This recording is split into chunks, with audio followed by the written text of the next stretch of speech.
All right, a very big welcome to you, my awesome viewers and co-analysts from far and near. This is The Truth with Ben Jokes, your trusted channel for political analysis. Now, I want to reiterate that with the present economic and security situation of this country, anybody, be you governor or pastor, who declares support for Tinubu 2027 is a very stupid and extremely evil human being. I have no apologies to offer for that. 7.8 million SMEs have collapsed as of August last year. Go to the streets and see the menace of unemployment firsthand. Inflation has destroyed marriages, scattered homes. I have seen many homes that have been scattered beyond repair because of the inflation that Tinubu brought upon this country.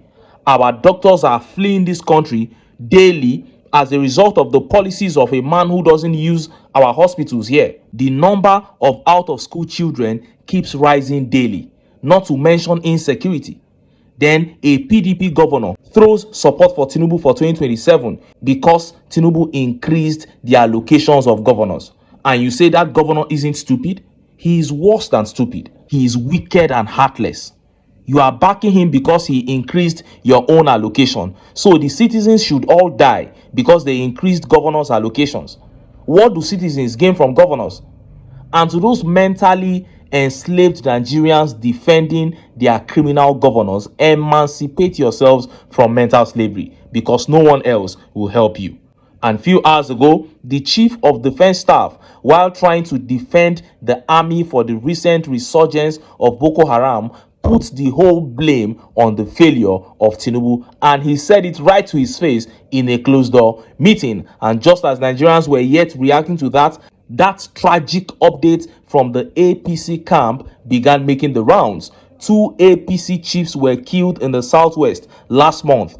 4 were killed in the north central just about a week ago, and now another APC chairman has been killed by terrorists in the southwest, and this has sent fear into the APC caucus. Before I show you details of these top stories and how Nigerians reacted, let me quickly show you this video. The first video here is from Tony Cole reacting to the bill at the House of Representatives seeking to jail Nigerians who refuse to vote in elections. See the video. I don't think we have enough jails to put people into jail for all the people that say that they will not do it. So I think we need to address this situation differently. People go out to vote when they know that they will get something positive out of who they are voting for, or a system that seems to be just and open.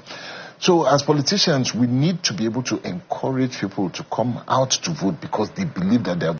You saw that. If I call the lawmaker who came up with that bill stupid, some of you will say I have disrespected him. But how can a lawmaker think like a baby? If Nigerians who used to vote before massively are refusing to vote now, the first question an adult who has wisdom should ask is, why are Nigerians refusing to vote now? And the answer to that question is simple: because they have lost confidence in the electoral process. The next question will then be, how do we restore their confidence? It is simple. It is by signing the Act of Electronic Transfer of Results from the polling units to the IREV into law. That is the only way.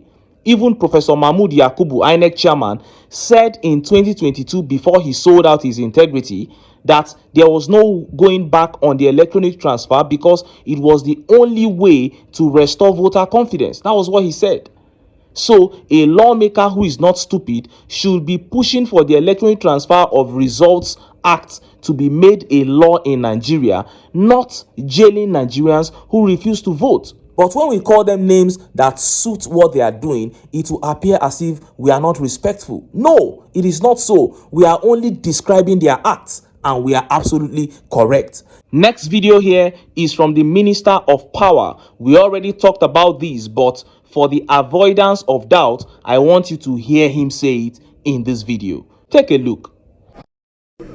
Reliable, functional, and stable electricity in Nigeria.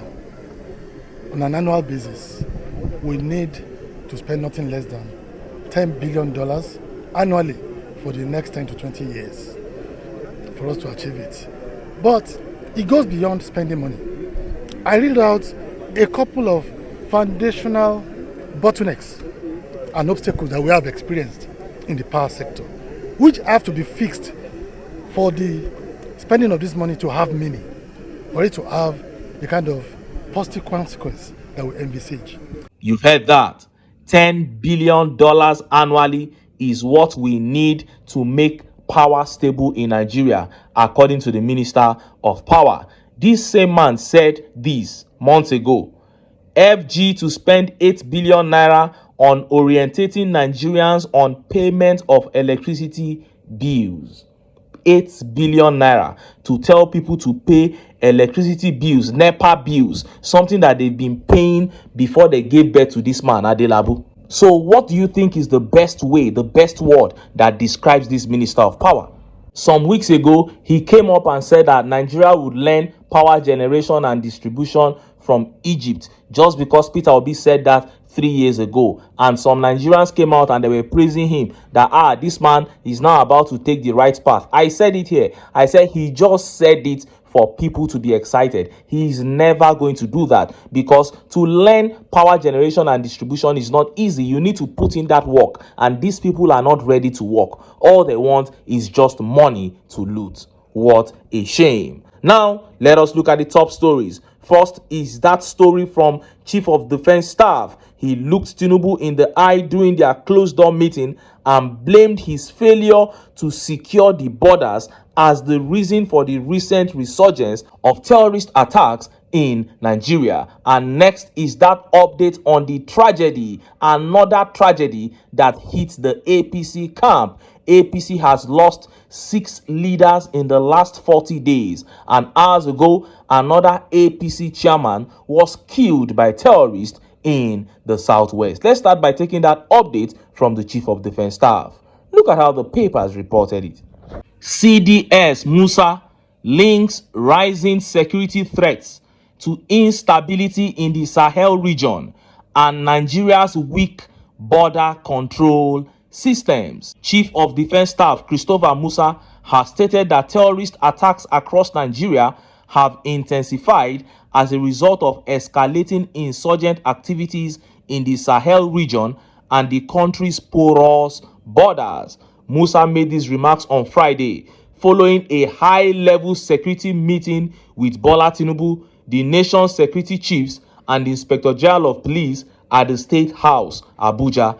The defense chief acknowledged the recent surge in insurgent attacks in northern Nigeria, including assaults on military bases, attributing the escalation to external pressures from jihadist groups operating in the wider Sahel region. What has happened of recent is the global push by terrorists and jihadists all over the Sahel area, and that pressure is what came into Nigeria because of the nature of our borders, Musa told journalists after the meeting. He noted that the country's porous borders have allowed terrorist elements to infiltrate, adding that Tinubu was fully briefed on the situation and has issued directives to the service chiefs on how to respond. He was fully briefed on the situation. Now, this is good.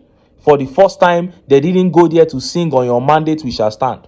For the first time, they didn't go there to tell him that everything is going on well. This time around, they looked him in the eye and said, Oga, our borders are porous. Not like he cares though. But the porousness of our borders is the reason for the recent resurgence of terrorism. And whose duty is it to secure the borders? It is the duty of the federal government. It is the duty of the Tinubu-led government. Now, as ordinary as this sounds, it is an enormous indictment on Tinubu. Having a porous border as a nation is like living in a house with no doors and no windows. Everywhere is open for just anybody to come in. Now, you may say we've always had bad porous borders. Yes, but it got worse under Buhari, especially the northern borders. Buhari closed southern borders, but he opened the northern borders.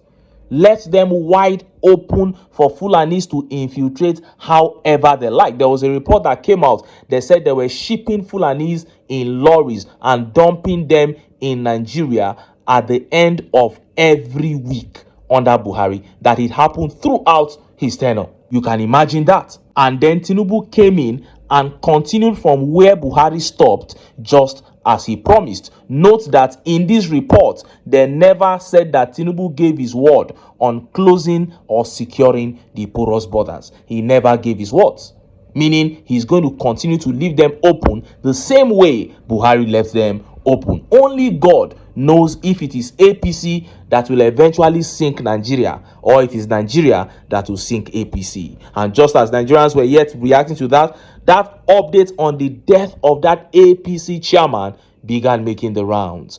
Look at how the papers reported it. Just in, kidnappers kill Ondo APC chairman after 5 million naira ransom. Please comb forest. Abducted chairman of the All Progressive Congress in Ifon in the Oshe local government area of Ondo State, Nelson Adepoigi, has been killed by his abductors.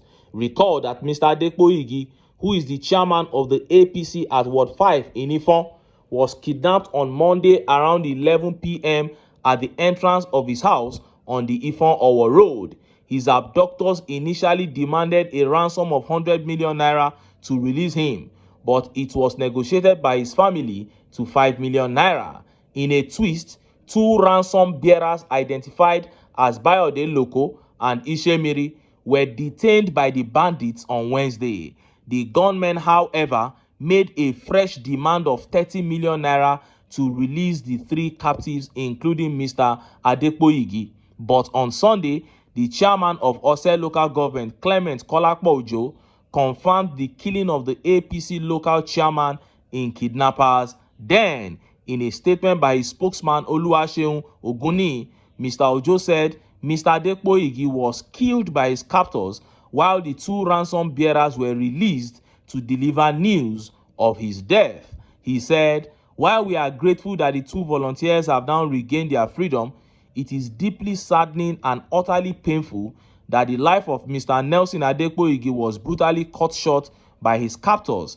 The entire leadership and people of Ose local government mourn his tragic loss.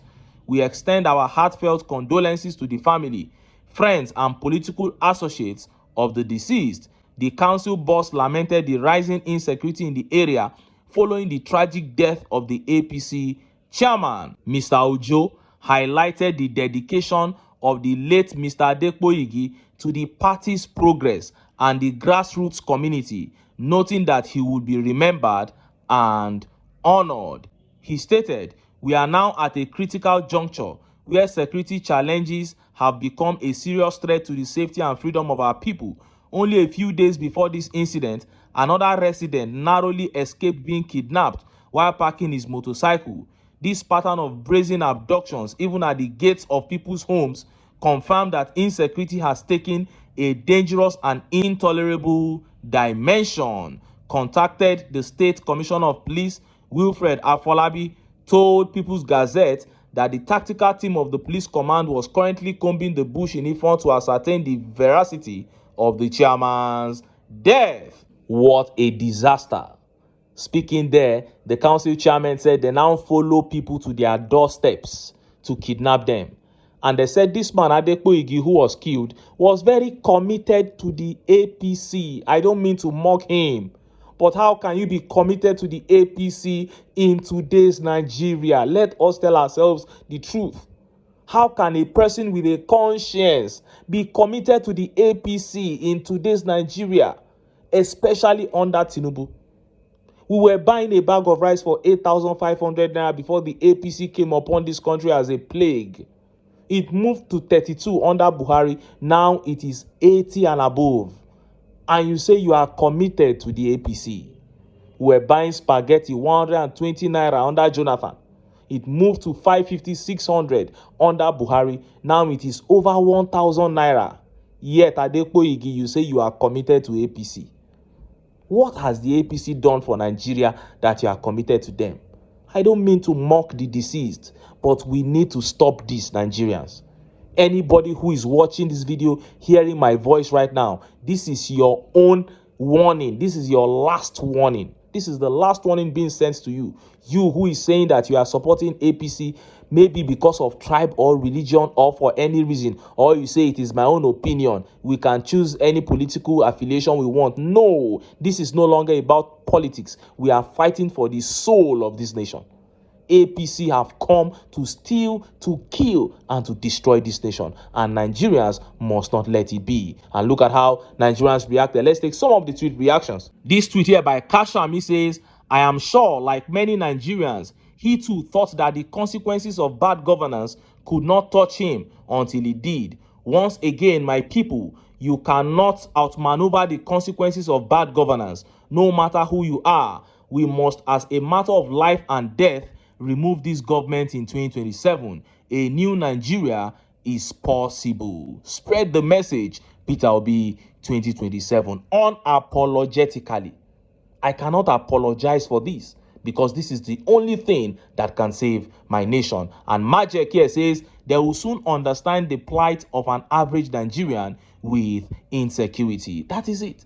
The other APC guy that spoke, when they were talking about ransom and everything after they kidnapped this man, did you hear any word from Tinubu or Gbajabiamila or Shetima or any APC chieftain? Even the governor didn't say a word. What is their business with you? This tweet here by RX says, when we preach good governance, some people will make it tribal. Insecurity does not know my uncle. My tribesman is a president. It is finally hitting home. That is it. And Ken Musa here says, if it was ordinary citizens, police will not comb forest. It go touch all of them one by one. Nigerians, we have to accept this. This is beyond politics now. You cannot say that I can choose to vote for anybody I want to vote for. No, it is beyond that now. Let us rescue Nigeria first. Let us have a nation first. Then you can now go back to saying you want to do politics and vote for anybody you want to vote for. As for 2027, Nigerians must do all they can. This is the last push. We know we complain about rigging and all manner of things, but this is the last opportunity for Nigerians to try to redeem the soul of this nation. If the APC stays beyond 2027, this country will be far gone beyond redemption. But until then, make I still enter town, make I go get some ogbonge political news wey una go like. Why? Because of una. Now I dey here, so don't go away. Your boy, Sunday.